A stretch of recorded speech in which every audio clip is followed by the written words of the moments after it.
এবারে সরে দাঁড়ালেন বাঁধন, মুখ খুলতে নারাজ। অভিনেত্রী আজমেরী হক বাঁধন নাটক, মডেলিং ও সিনেমায় একের পর এক চমক দিয়ে দর্শকদের নজর কেড়েছেন তিনি। দেশের গণ্ডি পেরিয়ে অভিনয়ের দ্যুতি ছড়িয়েছেন বলিউডেও। কান চলচ্চিত্র উৎসবেও প্রশংসা কুড়িয়েছেন।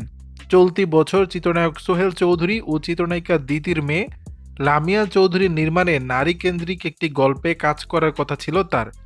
তবে হুট করেই ছবিটি থেকে সরে দাঁড়িয়েছেন বাঁধন। বিষয়টি নিশ্চিত করেছেন লামিয়া চৌধুরী।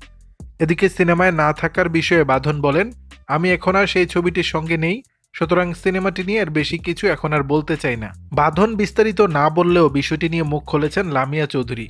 তিনি বলেন, একটি সিনেমায় বেশ কিছু বিষয় থাকে, বিশেষ করে ব্যবসার দিকটা আগে বিবেচনা করতে হয়। সেটা সহ আরও বিভিন্ন কারণে আমাদের চুক্তিটা হয়নি। আজমেরী হক বাঁধনের সঙ্গে যে সিনেমাটি হওয়ার কথা ছিল সেটা আপাতত হচ্ছে না। বছর দশেক আগে সিনেমাটির কথা তার মা দিতিকে বলেছিলেন লামিয়া। তিনি ছবিটি প্রযোজনা এবং এতে অভিনয় করবেন বলেও কথা দিয়েছিলেন। কিন্তু 2016 সালে দিতির মৃত্যুর কারণে সব থমকে যায়। যেহেতু এই সিনেমার সঙ্গে তার মায়ের স্মৃতি জড়িয়ে আছে, তাই কাজটি শেষ করতে চান তিনি। লামিয়ার কথায়, মা বেঁচে থাকতে গল্পটা আমরা শুরু করি, তারপর স্ক্রিপ্ট, গান নিয়ে আমি এই গল্পটার পেছনে কাজ করেছি। এই গল্পটার সঙ্গে আমার অনেক শ্রম জড়িয়ে আছে।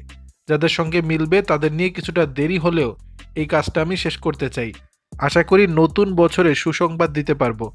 দর্শক, বিষয়টি নিয়ে আপনাদের মতামত জানাবেন নিচের কমেন্ট বক্সে।